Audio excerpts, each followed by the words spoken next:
मैंने जैसे ही खिड़की से झांक कर देखा तो सामने बड़े भैया को मैंने ऐसी अवस्था में देखा जिसे देख कोई भी बहन डूब मरने की सोचेगी। लेकिन मैं क्या करती, ये मेरी मजबूरी थी। तभी अंदर से उस औरत के रोते हुए कुछ कहने की आवाज मुझे सुनाई दी। मुझे उसकी शक्ल नहीं दिख रही थी, लेकिन हाथ दिख रहे थे जो कि जुड़े हुए थे। शायद वो भाई से रहम की भीख मांग रही थी। लेकिन मेरा भाई तो अपनी इच्छाओं में इतना अंधा हो चुका था कि उसे अपनी हसरत के अलावा कुछ नजर नहीं आ रहा था। मुझे लगा कि उसका ये खेल खत्म हो गया है, लेकिन उसने तो उसके आगे जो हरकत की, मेरे होश ही उड़ गए। मेरा नाम सुनैना है। मेरी बीएड की डिग्री जब कंप्लीट हुई तो मैं वापस अपने घर लौट आई थी। इतने सालों से मैं बाहर हॉस्टल में रहकर ही पढ़ाई कर रही थी और इसीलिए अपने घर लौटने की खुशी मुझे बहुत ज्यादा थी। हालांकि थोड़ा दुख भी था, क्योंकि अब मेरे माँ बाप इस दुनिया में नहीं थे। पहले जब भी घर लौटती थी तो मम्मी पापा मेरा बेसब्री से इंतजार कर रहे होते थे, लेकिन अब वो खुशी मुझे नसीब नहीं होती। लेकिन फिर भी घर पहुंचने पर ऐसा एहसास होता है कि जैसे हर वक्त आसपास मम्मी पापा मौजूद हैं। उनके कमरे में जाकर उनकी चीजों को छूकर उन्हें महसूस करने की पूरी कोशिश करती हूँ। मेरा एक बड़ा भाई है और भाभी है और उनके दो प्यारे प्यारे बच्चे हैं। मेरी भाभी का नाम सुमन है और भैया का नाम विकास, और दोनों प्यारे बच्चों का नाम रितेश और प्रिया। मेरी छोटी सी प्यारी सी फैमिली है। घर के ठीक सामने ही मेरे ताऊ जी के बेटे अजीत का घर बना हुआ है। वो भी अपनी पत्नी सुलेखा और एक बेटी दीप्ति के साथ रहते हैं। घर पहुंचते ही सबसे पहले मेरी आंखें भाभी और बच्चों को ढूंढने लगी थीं, लेकिन मुझे कोई भी दिखाई ही नहीं दे रहा था। मैंने सोचा कि शायद भाभी बच्चों को स्कूल लेने गई होंगी, इसीलिए उन लोगों में से कोई भी दिखाई नहीं दे रहा है। मैं तुरंत ही भागकर भैया के कमरे में गई तो देखा कि भैया अपने मोबाइल में किसी काम में बिजी थे। जैसे ही मैंने उन्हें पुकारा तो वो एकदम से चौंक गए। फिर उन्होंने मुझे गले से लगा लिया और कहने लगे कि तुमने बताया क्यों नहीं कि तुम आने वाली हो। मैंने कहा कि मैं आप लोगों को सरप्राइज देना चाहती थी। अगर बता देती तो फिर ये जो खुशी आप लोगों के चेहरे पर मैं देख रही हूँ वो कैसे देखती। अभी देखना, जैसे ही भाभी और बच्चे मुझे यहाँ देखेंगे वो भी दंग रह जाएंगे। इतना कहकर जैसे ही मेरी नजर सामने वाली दीवार पर पड़ी तो मेरे पैरों तले से जमीन निकल गई थी, क्योंकि सामने दीवार पर मेरी भाभी की तस्वीर टंगी थी जिस पर फूलों की माला चढ़ी हुई थी। मैंने भैया से कहा कि ये क्या है भैया, तो उन्होंने बताया कि तुम्हारी भाभी अब इस दुनिया में नहीं है। ये सुनकर तो मैं धम्म से बेड पर बैठ गई। मेरी आंखों से आंसू बहने लगे। मैंने कहा कि ये कब हुआ और कैसे हुआ, आपने मुझे बताया क्यों नहीं। मैंने एक साथ कई सारे सवालों की झड़ी भैया पर लगा दी। भैया कहने लगे कि मैंने तुम्हें बस इसलिए नहीं बताया क्योंकि तुम वहां अपनी पढ़ाई कर रही थी और बेकार में ही परेशान हो जाती। मैंने कहा कि आपको ये बेकार की बात लगती है। मेरी भाभी इस दुनिया में नहीं रही, मैं उनसे आखिरी बार मिल भी नहीं पाई, और आप कह रहे हैं कि ये बात इतनी जरूरी नहीं थी कि आप मुझे बताते। तो भैया इस पर कहने लगे कि तुम्हारी भाभी के बारे में अगर मैं तुम्हें बता भी देता तुम भी उससे मिल नहीं पाती। तुम क्या, हम में से कोई भी उनसे नहीं मिल पाया। मैंने हैरानी से उनसे पूछा कि आप कहना क्या चाहते हैं। तो भैया कहने लगे, दरअसल तुम्हारी भाभी ने अपनी जीवन लीला समाप्त कर ली। ये सुनकर के तो मुझे बहुत गहरा झटका लगा था। मैंने कहा ये नहीं हो सकता, मेरी भाभी ऐसा बिल्कुल नहीं कर सकती। भला उनके जीवन में क्या कमी थी, आप उनसे इतना प्यार करते हैं, उनके इतने प्यारे प्यारे छोटे बच्चे हैं, वो तो बहुत खुश थीं, तो फिर वो भला ऐसा क्यों करेंगी। भैया कहने लगे कि मुझे भी पहले यही लग रहा था। जब तुम्हारी भाभी ये घर छोड़कर गई तो मुझे पहले तो समझ ही नहीं आया कि वो अचानक से कहाँ चली गई। मैंने उसे बहुत ढूंढा, यहाँ तक कि मैंने पुलिस में रिपोर्ट भी दर्ज कराई। पुलिस ने भी उसे बहुत ढूंढा। धीरे धीरे इसी तरह से एक हफ्ता बीत गया, लेकिन उसका कुछ पता ही नहीं चला। फिर मुझे एक नोट मिला जो तुम्हारी भाभी ने ही लिखा था। मैं उसके जाने से इतना परेशान था कि मैंने घर में इस बात का ध्यान ही नहीं दिया कि हो सकता है वो मेरे लिए कोई मैसेज छोड़कर गई हो। मैंने फिर वो नोट पुलिस को दे दिया। उसमें उसने साफ लिखा था कि वो अपनी मर्जी से ये सब कुछ करने जा रही है और उसे ढूंढने का भी कोई फायदा नहीं, क्योंकि वो समुद्र में चली जाएगी और वहां तो कोई भी मिलता ही नहीं। काफी टाइम तक तो पुलिस को मुझ पर ही शक रहा कि जरूर मेरी वजह से ही तुम्हारी भाभी ने ऐसा कदम उठाया होगा। लेकिन फिर एक दिन मुझे उसके लॉकर से कुछ मेडिकल के कागज मिले, जिनमें साफ लिखा था कि उसे एक ऐसी गंभीर बीमारी हो गई थी जो कभी भी ठीक नहीं होने वाली थी, जिस वजह से वो परेशान भी रहती थी। पहले तो मुझे ये बात समझ में नहीं आई, लेकिन जब सारे सबूत मेरे सामने आए तब एक एक करके मुझे सब बातें समझ आने लगी। मैं उसे अक्सर परेशान देखता था और पूछता रहता था कि उसके मन में क्या चल रहा है, पर वो कोई न कोई बहाना बना देती थी। उसने मुझे कभी अपने ऊपर बीती तकलीफ के बारे में बताया ही नहीं और फिर एक दिन अपनी बीमारी से तंग आकर वो हम सबको छोड़कर हमेशा हमेशा के लिए चली गई। ये सब सुनकर मैं फूट फूट कर रोने लगी और भैया भी बेचारे आंसू बहाने लगे। भैया बोले, अब तो तुम्हारी भाभी को गए हुए लगभग 4 से 5 महीने हो गए हैं। धीरे धीरे मैंने और बच्चों ने तुम्हारी भाभी के बिना जीना सीख लिया है। मैंने एक औरत को बच्चों की देखभाल के लिए रख लिया है, क्योंकि मुझे ऑफिस के काम से फुर्सत नहीं मिलती है। कभी कभार ही मेरी छुट्टी होती है। मैंने भैया से कहा कि आप मुझे वो पेपर्स दिखाइए, मैं भी तो देखूं कि भाभी को क्या बीमारी थी। तो भैया कहने लगे कि क्यों तुम बेकार में वही सब पुरानी चीजें देखोगी। मैं जैसे तैसे उन बातों को भुला पाया हूँ। एक बार फिर से मैं इस गम में नहीं जीना चाहता। मुझे भैया की बात ठीक लगी। मैंने सोचा कि अगर मैं फिर से वही सब देखूंगी तो भैया के जख्मों को कुरेदने का काम करूंगी। वैसे भी अब भाभी तो जा ही चुकी हैं, मेरे ये सब करने से वो वापस तो नहीं आ जाने वाली। मैंने अपना सामान अपने कमरे में रख लिया था, लेकिन भाभी के बिना ये घर बिल्कुल सूना था। 1 घंटे के बाद रिक्शे से बच्चे वापस आ गए थे। मैंने कमरे से बाहर निकलकर देखा तो दोनों के चेहरे लटके हुए थे, लेकिन जैसे ही मैंने उन्हें आवाज दी तो वो खुशी से खिल उठे और दौड़कर मेरे गले लग गए। बेचारे बिन माँ के बच्चे मुझे गले लगाते ही रोने लगे। कहने लगे, बुआ अच्छा हुआ आप आ गईं। आपको पता है माँ हमें छोड़कर चली गई, भगवान ने हमारे साथ ऐसा क्यों किया। उन मासूम बच्चों के सवाल सुनकर मेरा कलेजा फटने को हुआ। मैंने उनके आंसू पोंछे और उन्हें हिम्मत देते हुए कहा कि शायद तुम्हारी माँ बहुत अच्छी थी तो उनकी भगवान को जरूरत होगी, तभी उन्हें जाना पड़ा। लेकिन तुम दोनों को अपनी माँ के हर सपने को पूरा करना है और खूब अच्छे से पढ़ाई करनी है।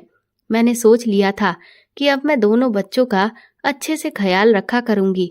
शाम को मैं सुलेखा भाभी से मिलने के लिए उनके घर गई। मुझे देखते ही वो खुशी से खिल उठी, लेकिन उन्हें देखकर तो ऐसा लग रहा था कि जैसे वो न जाने कितने महीनों से बीमार हैं। मैंने उनसे पूछा कि भाभी क्या बात है, तो वो कहने लगी कि कुछ नहीं, बस अंदरूनी बुखार रहता है। उनकी बात सुनकर मुझे डर लगने लगा। मैंने कहा कि तो आप डॉक्टर को क्यों नहीं दिखाती। इस पर वो कहने लगी कि मैं दिखा रही हूँ, लेकिन दवा भी तो धीरे धीरे ही असर करेगी ना। और फिर मेरी छोड़ो, तुम बताओ, अब तो तुम यहीं रहोगी ना, वापस हॉस्टल तो नहीं जाओगी ना। मैंने कहा नहीं भाभी, अब मैं यहीं पर रहकर गवर्नमेंट एग्जाम की तैयारी करूंगी, क्योंकि कुछ महीनों के बाद ही वैकेंसी आने वाली है। ये बात सुनकर भाभी खुश हो गई। मैंने उनसे कहा कि आपने भी एक बार मुझे फोन करके सुमन भाभी के बारे में नहीं बताया, तो उनका चेहरा लटक गया। वो कहने लगी कि मैं क्या करती, मुझे विकास ने सख्ती से मना कर दिया था, और फिर इधर अजीत ने भी यही कहा कि जब वो खुद चाहता है कि उसकी पत्नी के बारे में किसी को भी ना बताया जाए, तो फिर हमारा इतना हक नहीं बनता कि हम उसके निजी मामले में बोलें। बस इसीलिए मैंने तुम्हें कुछ भी नहीं बताया। लेकिन मुझे आज तक यकीन नहीं होता कि सुमन हम लोगों को यूं इस तरह से छोड़कर चली गई है। वो मुझसे अपनी हर बात शेयर किया करती थी, लेकिन उसने मुझे भी कभी ये नहीं बताया कि उसे इतनी गंभीर बीमारी है। सारा दर्द वो अकेले ही झेलती रही। ये कहकर सुलेखा भाभी भी रोने लगी। मैंने तुरंत ही सुलेखा भाभी का हाथ अपने हाथ में लिया और उनसे कहा, भाभी, लेकिन जो गलती सुमन भाभी ने की है वो कभी आप मत करना। हमेशा याद रखना, आपकी हर मुसीबत में आपकी ये नंद हमेशा आपके साथ है। आप मुझे हमेशा अपनी बहन समझना। कभी भी कोई भी कैसी भी बात हो, मुझसे कभी भी मत छुपाना। मेरे इतना कहते ही भाभी ने मुझे गले से लगा लिया और कहने लगी, तुम्हारे आने से मैं सच में बहुत खुश हूँ। अगले दिन से मैंने अपने एग्जाम की प्रिपरेशन के लिए सारी स्ट्रेटजी तैयार कर ली और उसके हिसाब से ही अपने पूरे दिन का रूटीन बना लिया था। और साथ ही मैं बच्चों का भी ख्याल रखती थी। हालांकि जिस औरत को भैया ने घर पर बच्चों की देखभाल के लिए लगाया था, उसके आने से मुझे काफी आराम था। लेकिन मैंने नोटिस किया था कि बच्चे हर वक्त बहुत चुपचाप से रहते थे, जबकि पहले यही बच्चे हर वक्त घर में धमा चौकड़ी मचाए रहते थे। लेकिन अब तो उनकी आवाज तक सुनाई नहीं देती। मैं जानती थी कि बिन माँ के बच्चे शायद ऐसे ही हो जाते हैं। भाभी ने अचानक से ऐसा कदम उठाया था कि उन्होंने अपने बच्चों का बचपन ही छीन लिया था। कम से कम किसी के बारे में ना सही, लेकिन अपने बच्चों के बारे में तो एक बार उन्हें सोचना चाहिए था। लेकिन खैर, शायद उन पर भी बहुत दबाव होगा, वरना कोई भी माँ अपने बच्चों को छोड़कर यूं नहीं जाती। धीरे धीरे जैसे जैसे दिन बीत रहे थे, मैंने एक बहुत अजीब बात नोटिस की थी कि जब से मैं आई थी तब से मैंने देखा था कि भैया बहुत दुखी थे। उन्हें भाभी के जाने का बहुत गम था, लेकिन जिस तरह की वो हरकतें करते थे, आए दिन पार्टीज करना, शराब पीकर आना, और तो और मैंने कई बार उन्हें फोन पर किसी लड़की से बात करते हुए भी सुना था। उससे मुझे ऐसा लग रहा था कि जैसे उन्होंने भाभी को बिल्कुल भुला ही दिया है। वो हर वक्त अपने फोन पर लगे रहते, न जाने किससे चैटिंग करते रहते थे। जब भी कुछ पूछो तो यही कहते कि तुम अपनी पढ़ाई पर ध्यान दो। मैंने सोचा कि शायद भैया धीरे धीरे भाभी को भूलने लगे हैं और हो सकता है कि उन्हें कोई और पसंद आ गया हो। वैसे तो इसमें कोई खराबी नहीं थी, लेकिन मैं ये नहीं चाहती थी कि मेरे भतीजे भतीजियों के लिए भैया सौतेली माँ लेकर आए। इसीलिए मैंने सोचा कि अगर इस बात को मैं हद से ज्यादा आगे बढ़ते हुए देखूंगी तो फिर मैं खुद ही भैया से इस बारे में बात करूंगी। एक दिन मैं बैठकर पढ़ रही थी कि तभी सुलेखा भाभी और दीप्ति दोनों मुझसे मिलने के लिए आए। उन्हें देखकर मैं बहुत खुश हो गई। हम दोनों लोगों ने मिलकर पकौड़ियाँ तैयार की और फिर हंसी खुशी साथ में बैठकर खाने लगे। तभी अचानक मेरी नजर उनकी गर्दन पर एक जले हुए निशान पर पड़ी। मैंने भाभी से कहा कि आप यहाँ कैसे जल गईं? तो वो एकदम से हड़बड़ा गई और लड़खड़ाती जुबान से कहने लगी कि वो जब मैं खाना बना रही थी उस वक्त मैं जल गई। मैंने कहा कि खाना बनाते हुए आप गर्दन के पास कैसे जल गईं? तो वो कहने लगी कि दरअसल उस वक्त मैंने कढ़ाई में तलने के लिए जैसे ही कुछ डाला, वो अचानक से उछलकर गर्दन के पास ही गिरा। उसके बाद उन्होंने यहाँ वहाँ की थोड़ी बहुत देर बात की और फिर वो घर के काम का बहाना करके वहां से उठकर चली गई। मुझे उनकी हरकतों से साफ पता चल रहा था कि वो मुझसे जरूर कुछ छुपा रही हैं, और मुझे ये बात भी हजम नहीं हो रही थी कि खाना बनाते हुए कोई गर्दन के पास कैसे जल सकता है। दीप्ति भी मुझे आजकल बहुत चुपचाप सी लगती थी। मैंने उससे कहा, दीप्ति बेटा, तुम्हारी पढ़ाई कैसी चल रही है? तो उसने कहा, ठीक चल रही है। ये कहने के लिए उसने जैसे ही अपना चेहरा ऊपर उठाया तो मैंने उसकी आंखों में नमी देखी। मैंने उससे कहा कि तुम रो क्यों रही हो? मेरी इस बात पर वो इनकार करने लगी। मैंने तुरंत ही उसे अपने पहलू में खींच लिया और उसके सर पर हाथ फेरते हुए उसे प्यार से पुचकारा और कहा, मेरी प्यारी बच्ची है ना, अपनी बुआ को नहीं बताएगी? क्या बात है बेटा, अगर कोई परेशानी है तो तुम बुआ को बताओ, बुआ उसे चुटकियों में हल कर देगी। तब मुझे दीप्ति ने कहा कि बुआ, सब लोग कहते हैं कि झूठ बोलना अच्छी बात नहीं होती। मैंने कहा, हाँ, सब लोग सही कहते हैं। फिर वो बोली, तो फिर माँ आपसे झूठ क्यों बोल रही थी? उसकी इस बात से मैं हैरान रह गई। मैंने कहा, कौन सा झूठ बोला भाभी ने? तो वो कहने लगी, मम्मी खाना बनाते हुए नहीं जली थी। मैंने कहा कि तो फिर वो कैसे जली? उसने कहा कि पापा ने उनको गुस्से में जला दिया था। ये सुनकर मेरे तो होश उड़ गए थे। मैंने कहा कि पापा ने ऐसा क्यों किया? तो वो कहने लगी, पता नहीं, लेकिन पापा अक्सर मम्मी पर हाथ उठाते हैं और खूब चिल्लाते हैं और कई बार तो पिटाई भी लगा देते हैं। अगर मैं कभी मम्मी को बचाने की कोशिश करती हूँ तो वो मुझे भी बहुत मारते हैं। इसीलिए तो मम्मी अब बीमार सी रहने लगी है, क्योंकि पापा हर वक्त मम्मी पर गुस्सा करते रहते हैं। दीप्ति की ये बात सुनकर मेरा खून खौल उठा था। भैया सबसे बड़े थे, लेकिन फिर भी उनमें इतनी अकल नहीं थी कि एक तो वो बच्ची के सामने इस तरह की हरकत कर रहे थे, इससे बच्चों की मानसिक स्थिति पर क्या असर पड़ेगा, और दूसरा वो अपनी पत्नी पर हाथ कैसे उठा सकते थे। मैं तुरंत ही गुस्से में दीप्ति का हाथ पकड़कर सुलेखा भाभी के घर पहुंच गई। मैंने उनसे कहा, भाभी आपने मुझसे झूठ क्यों बोला। मेरी इस बात पर वो समझ गई और उन्होंने तुरंत ही दीप्ति की तरफ देखा। उनकी आंखों में आंसू आ गए थे। मैंने कहा कि आपसे मैंने उस दिन कहा था कि आपको कोई भी तकलीफ हो तो आप मुझे हमेशा साफ साफ बता दीजिएगा। इस पर भाभी कहने लगी कि मैं तुम्हें क्या बताती सुनैना, पति पत्नी के बीच की बातें आखिर मैं किसे क्या कहूँ। ये तो मेरा नसीब ही फूटा हुआ है कि मेरी शादी अजीत से हो गई। मैंने कहा, लेकिन भैया तो ऐसे नहीं थे। वो कहने लगी कि तुम्हारे भैया पहले ऐसे नहीं थे, लेकिन धीरे धीरे उनका असली रंग निकल कर आने लगा, जिसका नतीजा तुम खुद मुझे देखकर समझ जाओ। मैंने कहा, लेकिन वो आपके साथ ऐसा बर्ताव क्यों करते हैं, आखिर इसकी वजह क्या है। वो कहने लगी, वजह ये है क्योंकि अब उन्हें मुझ में कोई रुचि नहीं रही और उनके लिए अब बहुत सारे ऑप्शन मौजूद हैं। ऊपर से जब से सुमन गई है तब से तो ये आदमी यही चाहने लगा है कि जैसे सुमन विकास की जिंदगी से चली गई है, इस तरह से मैं भी उनकी जिंदगी से चली जाऊं और ये मुझसे छुटकारा पाने के बाद और भी ज्यादा खुलकर अपनी मन मर्जी कर सके। लेकिन मैं ऐसा कैसे कर सकती हूँ।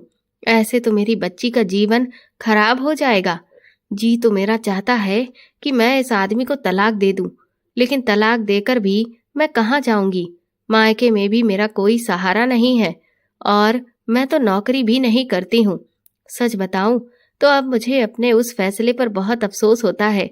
शादी के वक्त मेरी सहेलियों ने मुझे बहुत समझाया था कि मैं इतनी जल्दबाजी में शादी करके बहुत बड़ी गलती कर रही हूँ। मैं पढ़ने में बहुत अच्छी थी, इसलिए मुझे सरकारी नौकरी की तैयारी करनी चाहिए थी, लेकिन मैंने उस वक्त उनकी बात ना मानकर घर वालों की बात मानी और उसका ही नतीजा आज मैं भुगत रही हूँ। आज अगर मैं अपने पैरों पर खड़ी होती तो मुझे ऐसे आदमी के जुल्मों को बर्दाश्त करने की कोई भी जरूरत नहीं थी। मैं जानती हूँ कि मेरी बेटी पर इस सब का कितना बुरा असर पड़ रहा है, लेकिन मैं कर ही क्या सकती हूँ। मैंने कहा कि आप ये कैसे सोच सकती हैं कि आप अभी भी कुछ नहीं कर सकती। ये सुनकर भाभी ने मेरी तरफ बड़ी बड़ी आंखें करके देखा। मैंने कहा कि आप अभी भी टीचर की तैयारी कर सकती हैं। अभी भी आपकी उम्र में आपको कुछ छूट मिल जाएगी। मैं भी तो उसी की तैयारी कर रही हूँ। मेरे पास एक से एक अच्छी किताबें मौजूद हैं। मैं आपकी मदद करूंगी और आप तैयारी करिए और फिर देखिए जब आपको नौकरी मिल जाएगी तो किस तरह से आप खुद अपना और अपनी बेटी का जीवन बदल लेंगी। मेरी बात सुनकर भाभी को बहुत हिम्मत मिली। उन्होंने मुझे गले से लगा लिया। वो कहने लगी, सुनैना तुम सच में बहुत अच्छी हो। मुझे तो ऐसा लगा था कि जैसे मेरी जिंदगी किसी अंधेरे में खो गई है, लेकिन तुम सच में मेरे जीवन में उजाला बनकर आई हो। उस दिन के बाद से भाभी और मैंने मिलकर अपने एग्जाम की तैयारी करना शुरू कर दी। उन्हें अपने घर के काम की वजह से बहुत कम वक्त मिलता था, लेकिन फिर भी वो जितना भी पढ़ पाती थी उतना पढ़ने की कोशिश करती थी। एक दिन भाभी रोती हुई मेरे पास आई। वो कहने लगी कि तुम्हारे भैया ने तो हद कर दी। उन्होंने तो अब घर में पैसे देने से भी इनकार कर दिया है, और तो और वो दीप्ति के स्कूल की फीस भी भरने से मना कर रहे हैं। मैंने उनसे पूछा कि लेकिन अचानक से भैया ऐसा क्यों कर रहे हैं, तो भाभी कहने लगी क्योंकि तुम्हारे भैया किसी औरत के पास जाते हैं। वो उससे लगभग हर दूसरे तीसरे दिन मिलने जाते हैं और मैंने उन्हें फोन पर कुछ पैसों को लेकर भी बात करते हुए सुना है। मुझे पूरा यकीन है कि वो अपने सारे पैसे अब उस औरत पर ही लुटाने लगे हैं और इसी वजह से वो हमारा खर्चा उठाना ही नहीं चाहते। लेकिन अगर उन्होंने ऐसा किया तो फिर मैं दीप्ति को पढ़ाऊंगी कैसे। मैं अपनी बच्ची की पढ़ाई नहीं रोक सकती। मुझे कुछ समझ नहीं आ रहा है कि मैं क्या करूं। मैंने भाभी से कहा कि क्या आपको इस बात का पक्का यकीन है? वो कहने लगी कि हाँ, यकीन तो है, लेकिन मेरे पास कोई सबूत नहीं है। मैंने कहा कि अब भैया को सबक सिखाने का बस एक ही तरीका है कि उनके खिलाफ पुलिस में कंप्लेंट की जाए, लेकिन उसके लिए हमारे पास खुद भी कोई सबूत होना चाहिए। जब हमारे पास पहले से ही सबूत होगा तो पुलिस हमारी बात को ज्यादा सीरियसली लेगी। मैंने भाभी से कहा कि आप भैया पर नजर रखिए और जब वो घर से बाहर निकले तो आप भी फटाफट तैयार हो जाइएगा।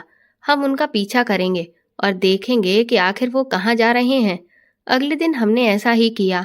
शाम के वक्त भैया खूब अच्छे से तैयार होकर अपनी बाइक से कहीं निकल गए। हम भी तुरंत ही टेम्पू से पीछा करते हुए उस तरफ निकल गए जिधर भैया जा रहे थे, लेकिन क्योंकि भैया काफी तेज बाइक चला रहे थे, इस वजह से वो एक मोड़ पर जाकर हमसे बिछड़ गए। हम वहीं पर उतर गए। काफी देर तक आसपास ढूंढने के बाद हमें एक मकान के बाहर भैया की बाइक खड़ी हुई दिखाई दी, लेकिन जैसे ही हम लोग उस मकान के पास पहुंचने वाले थे तभी भैया उस मकान से बाहर आ गए। वो बहुत खुश लग रहे थे। उन्होंने तुरंत ही बाइक स्टार्ट की और वो वहां से चले गए। अब ये बात तो पक्की थी कि भैया जरूर किसी के पास आ रहे हैं, लेकिन वो कौन है और ये मकान किसका है, हमें कुछ भी नहीं पता था। मैंने भाभी से कहा कि हमें एक बार चलकर देखना चाहिए कि भैया यहाँ पर किससे मिलने के लिए आते हैं। तो भाभी कहने लगी, लेकिन अगर हम उस औरत से मिलेंगे और उसे कहेंगे कि वो मेरे पति से रिश्ता क्यों रखती है, तो क्या वो मान जाएगी? बिल्कुल भी नहीं। और फिर वो तो तुम्हारे भैया को सब कुछ बता देगी और फिर तो वो आदमी सतर्क हो जाएगा और हमें उसके खिलाफ कोई भी सबूत ही नहीं मिलेगा जो हम उसके खिलाफ पुलिस में रिपोर्ट दर्ज करा सके। मुझे भाभी की बात बिल्कुल ठीक लगी, क्योंकि भला वो औरत हमारा साथ क्यों देगी? वो तो भैया के जैसे ना जाने कितने ही मर्दों को अपने जाल में फंसाए हुए होगी ताकि ज्यादा से ज्यादा पैसा ऐंठ सके। मैंने भाभी से कहा, तो फिर ठीक है, अब अगली बार भैया जब अच्छे से तैयार होकर घर से निकले तो हमें तुरंत ही पहले ही तैयार होकर निकलना होगा। इसलिए हमने एक टैक्सी वाले से बात कर ली और उसे ज्यादा दाम देते हुए उससे ये बात पक्की कर ली कि हमारे बुलाते ही वो तुरंत आ जाएगा। 3 दिन के बाद भैया फिर से निकले और हम भी तुरंत ही पीछे गए। भैया के जाते ही हम भी दबे पांव सीढ़ियों से ऊपर चढ़कर गए, लेकिन वहां पर तो दरवाजा बिल्कुल बंद था। हमें समझ नहीं आ रहा था कि हम क्या करें। फिर हमने यहाँ वहां देखना शुरू किया, तो जब बालकनी से पीछे की तरफ मुड़कर हम लोग गए तो वहां पर एक खिड़की थी जो कि हल्की सी खुली हुई थी। हमने बहुत हल्का सा धक्का देकर उसे थोड़ा सा और खोला और फिर जैसे ही अंदर का नजारा हमारी आंखों के सामने आया तो हम दोनों के होश उड़ गए थे। भाभी की आंखों से तो आंसू बहने लगे थे और मैं शर्म से भर गई थी, क्योंकि मैंने भैया को उस हालत में देख लिया था जिसमें मुझे उन्हें कभी भी नहीं देखना चाहिए था। भैया को शर्म नहीं आई भाभी को धोखा देते हुए। इस वक्त भैया बहुत खुश लग रहे थे क्योंकि वो अपनी इच्छा पूरी कर पा रहे थे, लेकिन तभी एक औरत की रोते हुए कुछ कहने की आवाज आई। वो काफी ज्यादा रो रही थी, जिस वजह से वो क्या कह रही थी हमें कुछ भी समझ में नहीं आया। लेकिन फिर हमने उसके सिर्फ जुड़े हुए दोनों हाथ देखे। शायद वो किसी तरह की भैया के सामने भीख मांग रही थी। ये देखकर हम चौंक गए। इसका मतलब ये था कि भैया उस औरत के साथ जबरदस्ती ये सब कुछ कर रहे थे। वो औरत मजबूर थी। ये देखकर तो मुझे भैया से घृणा होने लगी। भाभी भी बोली, ये आदमी इतना गिरा हुआ हो सकता है, मैंने तो कभी सपने में भी नहीं सोचा था। न जाने बेचारी ये कौन औरत है जो इस आदमी के चुंगल में फंस गई है और ये उसका भरपूर फायदा उठा रहा है। तभी भैया ने अचानक गुस्से से उस औरत के ऊपर हाथ उठाया और शायद उसके बालों को कसकर पकड़कर खींचा और उसे धमकाते हुए बोला कि खबरदार, जो मेरे खिलाफ गई, चुपचाप मैं जैसा कहता हूँ वो करती जा। अगर तूने मेरी बात नहीं मानी तो फिर मैं भी तेरी बात बिल्कुल भी नहीं मानूंगा, समझी ना? और फिर मेरे खिलाफ जाने का अंजाम क्या हो सकता है ये तो तू अच्छे से ही जानती है।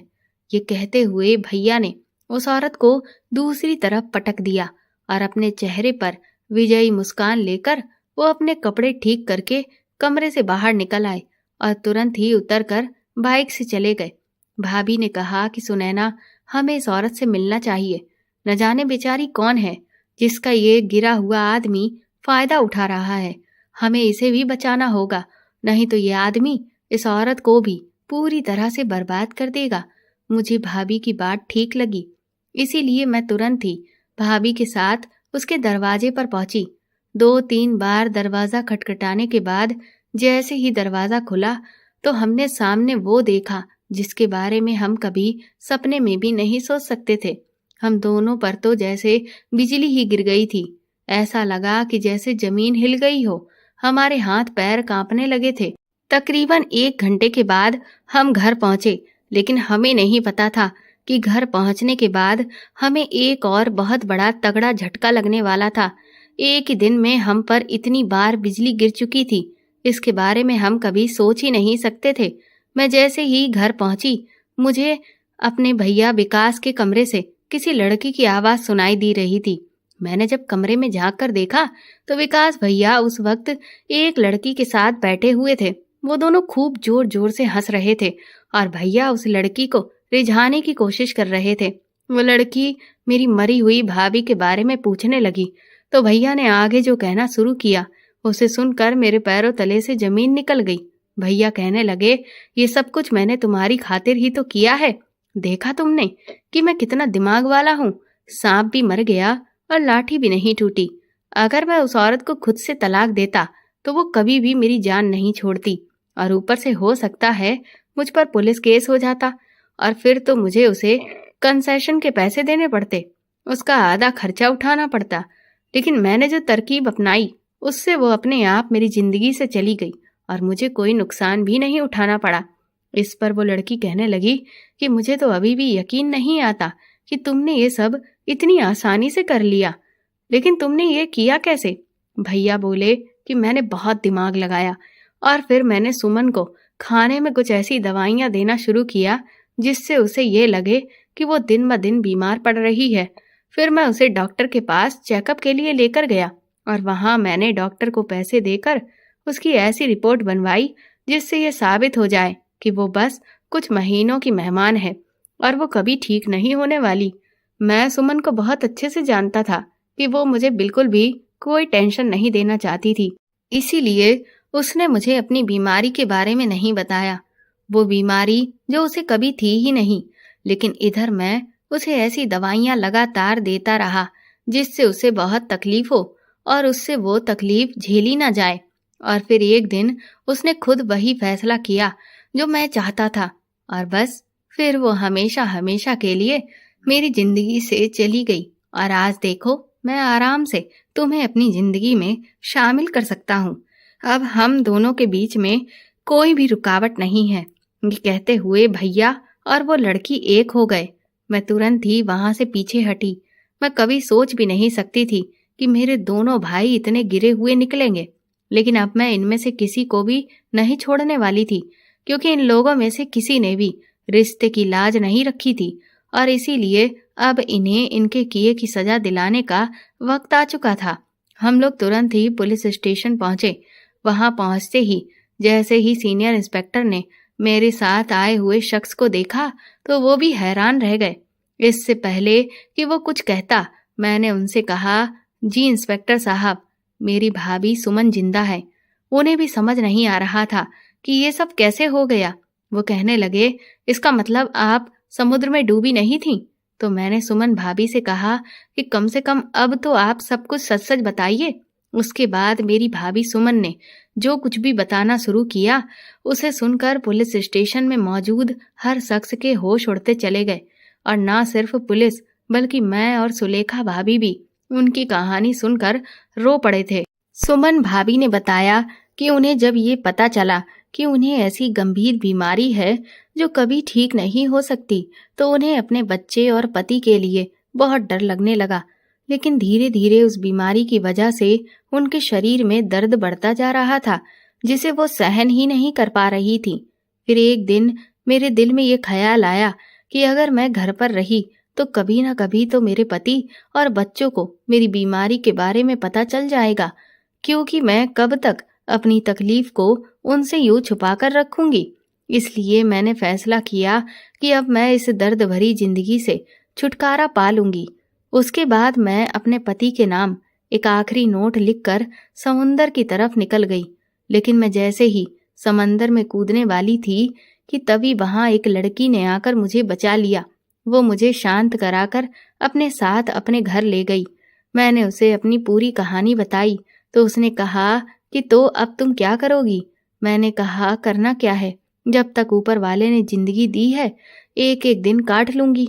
उसके घर पहुंचने के बाद मैंने देखा कि अचानक से मेरे शरीर में जो दर्द उठता था वो उठना बंद हो गया था। ये शायद ऊपर वाले का चमत्कार था या कुछ और, पर मैं बहुत खुश थी। इसलिए कुछ दिनों बाद मैंने ये फैसला किया कि मैं अब वापस अपने पति के पास लौट जाऊंगी। यही सोचती हुई मैं अपने घर की तरफ निकल गई कि तभी रास्ते में मैंने विकास को एक औरत के साथ देखा। मैंने जब उनका पीछा किया तो वो एक होटल में जा रहे थे। मैं उस होटल में भी गई और फिर मैंने उन्हें जिस हालत में वहां पर देखा उसे देखकर मैं पूरी तरह से टूट गई। मुझे यकीन नहीं हो रहा था कि मेरे कुछ महीने दूर रहने पर मेरा पति मुझे इतनी जल्दी भूल गया। उसने इतनी जल्दी दूसरी औरत से रिश्ता जोड़ लिया। ये सोचकर मैंने फैसला कर लिया कि अब मैं विकास के साथ बिल्कुल भी नहीं रहूंगी, लेकिन अपने बच्चों को मैं उसके पास बिल्कुल नहीं रहने दूंगी। घर लौटकर जिस लड़की ने मुझे बचाया था, जिसका नाम अनन्या है, मैंने उससे सारी बात कह डाली तो उसने मुझे यही कहा कि लेकिन अगर अब मैं अपने बच्चों को वापस लेने के लिए गई तो हो सकता है पुलिस उल्टा मुझे ही पकड़ ले, क्योंकि खुद की जीवन लीला लेना कानूनन जुर्म है और फिर तो मुझे सजा हो जाएगी। ये सुनकर मैं घबरा गई थी, क्योंकि मुझे जेल जाने से बहुत डर लगता था। अब तो मुझे कुछ भी समझ नहीं आ रहा था कि मैं क्या करूं। उस लड़की ने मुझे राय दी कि मैं फिलहाल कोई नौकरी ढूंढ लूं और कुछ सालों तक इंतजार करूं।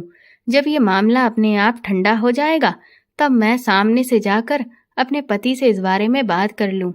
उसने मुझे समझाया कि अगर तुम्हारा पति ऐसा है तो जाहिर सी बात है कि उसे बच्चों से भी शायद ही है जो कोई खास लगाव होगा, इसीलिए हो सकता है वो तुम्हें तुम्हारे बच्चे आसानी से दे दे। मुझे उस लड़की की बात बिल्कुल ठीक लगी, इसलिए मैंने उसके साथ ही रहने का फैसला कर लिया और फिर कुछ जगहों पर नौकरी ढूंढना शुरू किया। इस बीच मैंने ये नोटिस किया था कि वो लड़की चरित्र की ठीक नहीं थी। उसका आए दिन नए नए आदमियों के साथ उठना बैठना था। लेकिन मैंने सोचा कि मुझे इस सब से क्या है, मैं अपनी जगह ठीक रहूंगी। बाकी जिसकी जैसी जिंदगी, जो जिस तरह से जीना चाहे। कुछ दिनों के बाद मुझे एक फैक्ट्री में नौकरी मिल गई। अभी मुझे वहां पर काम किए हुए 1 महीना हुआ होगा कि एक दिन उस फैक्ट्री के मालिक ने मुझे गलत नियत से पकड़ लिया। उस दिन तो जैसे तैसे अपनी इज्जत बचाकर मैं उसके चुंगल से छूट कर आ गई, लेकिन उस दिन की घटना ने मेरा आत्मविश्वास तोड़कर रख दिया था। अब तो मेरी हिम्मत ही नहीं हो रही थी कि मैं कहीं भी नौकरी करूं। मुझे तो ऐसा लगने लगा कि इस दुनिया में हर तरफ जानवर ही जानवर भरे पड़े हैं। अनन्या को जब मैंने ये बात बताई तो उसने मुझे समझाने की कोशिश की कि ये दुनिया ऐसी ही है। यहाँ कोई भी तब तक तुम्हारी मदद नहीं करेगा जब तक तुम उसका कोई मतलब पूरा ना करो, और इसीलिए तुम्हें इन सब चीजों के लिए तैयार रहना होगा। मैंने उसे समझाने की कोशिश की कि लेकिन मैं ऐसी नहीं हूँ और मैं ये सब नहीं कर सकती। अनन्या कहने लगी, तो फिर ये बताओ कि अगर नौकरी नहीं करोगी, घर बैठी रहोगी, तो अपना जीवन कैसे काटोगी? उसकी ये बात सुनकर मैं बहुत परेशान हो गई। मैंने उससे कहा कि एक बार तुमने मेरी जिंदगी बचाई थी, अब एक आखिरी बार और मेरी मदद कर दो और मुझे इज्जत की नौकरी दिलवा दो। तो उसने मुझसे कहा कि मेरी पहचान में एक आदमी है जिसकी बहुत जगहों पर सोर्सेज है, मैं उससे तुम्हें मिलवाती हूँ, फिर देखते हैं आगे क्या होता है। उसकी बात सुनकर मुझे तसल्ली हो गई थी। अगले ही दिन वो उस आदमी को जब घर पर लेकर आई तो मैं दंग रह गई, क्योंकि वो और कोई नहीं, अजीत जेठ जी थे। उन्हें देखकर जितना मैं हैरान हुई थी, उससे कहीं ज्यादा वो शॉक्ड रह गए थे। उन्हें देखते ही मैं घबरा गई। मैंने उनके आगे हाथ जोड़ दिए कि वो विकास को इस बारे में कुछ भी ना बताएं और ना ही किसी और से कुछ कहें, क्योंकि मैं जेल नहीं जाना चाहती। उसके बाद मैंने उन्हें अपनी पूरी कहानी कह सुनाई। इतने दिनों से मैं अपने बच्चों से भी नहीं मिली थी। बच्चों को मिलने की इच्छा ने मुझे बहुत परेशान कर रखा था और अजीत जेठ जी को अपने सामने देखकर मेरी यही इच्छा और भी ज्यादा बढ़ गई। मुझे उनमें एक जरिया नजर आने लगा। मैंने उनसे रिक्वेस्ट की कि वो मुझे एक बार ही सही, लेकिन मेरे बच्चों से मिलवा दे। मैं अपने चेहरे को छुपा कर रखूंगी और कुछ बोलूंगी भी नहीं। जेठ जी ने मुझसे वादा किया कि वो मुझसे मेरे बच्चों को जरूर मिलवाने लाएंगे और उन्होंने मुझे ये भी कहा कि मुझे नौकरी करने की कोई जरूरत नहीं है। मेरे खर्चे भर के पैसे वो मुझे घर आकर ही दे दिया करेंगे। ये सुनकर मैं बहुत खुश हुई थी। मेरी तो सारी टेंशन ही दूर हो गई थी। लेकिन मुझे नहीं पता था कि अब मेरे जीवन में कौन सा तूफान आने वाला था।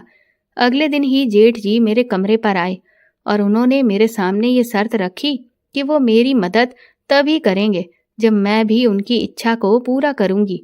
पहले तो मुझे उनकी बात समझ नहीं आई, लेकिन जब उन्होंने अपने इरादे मुझे बताए तो मैं होश खोने लगी।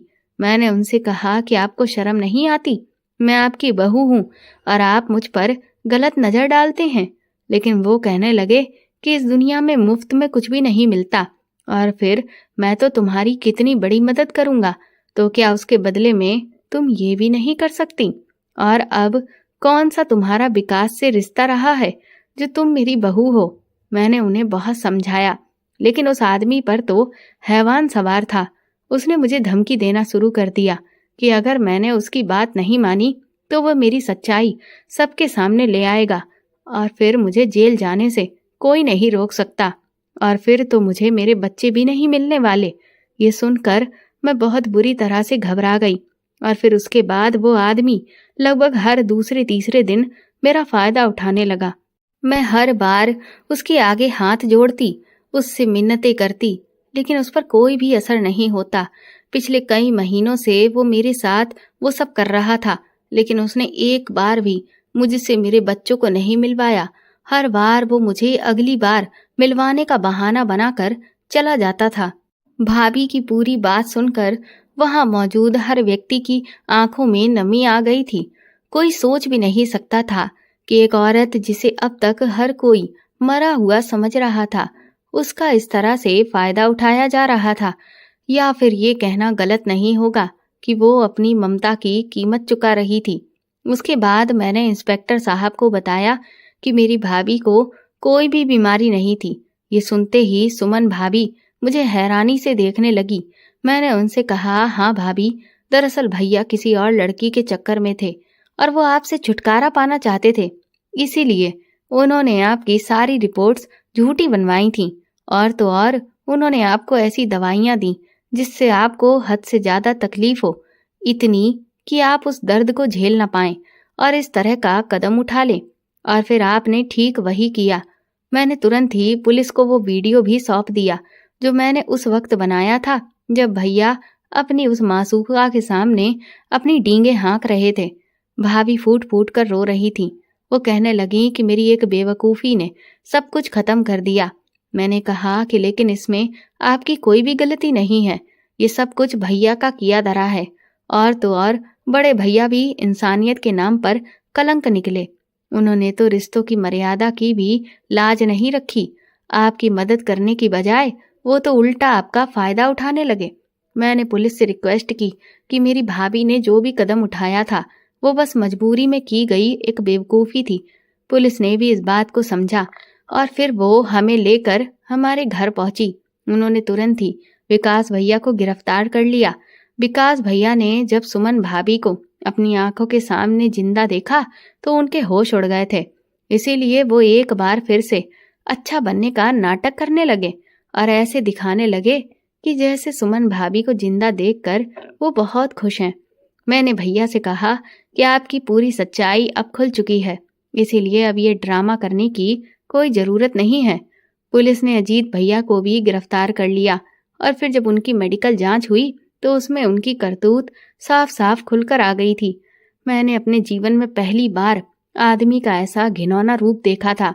मुझे शर्म आती है कि मेरे दोनों भाई ऐसे नीच और गिरे हुए निकले। अगर मेरे माँ बाप आज जिंदा होते तो वो भी शर्म से डूब कर मर जाते। दोनों भाइयों की ऐसी करतूत से हमारे घर में मातम छाया हुआ था। भाभीियों का तो रो रो कर बुरा हाल था, लेकिन फिर मैंने उन्हें समझाया कि जो कुछ भी हुआ उसमें आपकी कोई गलती नहीं।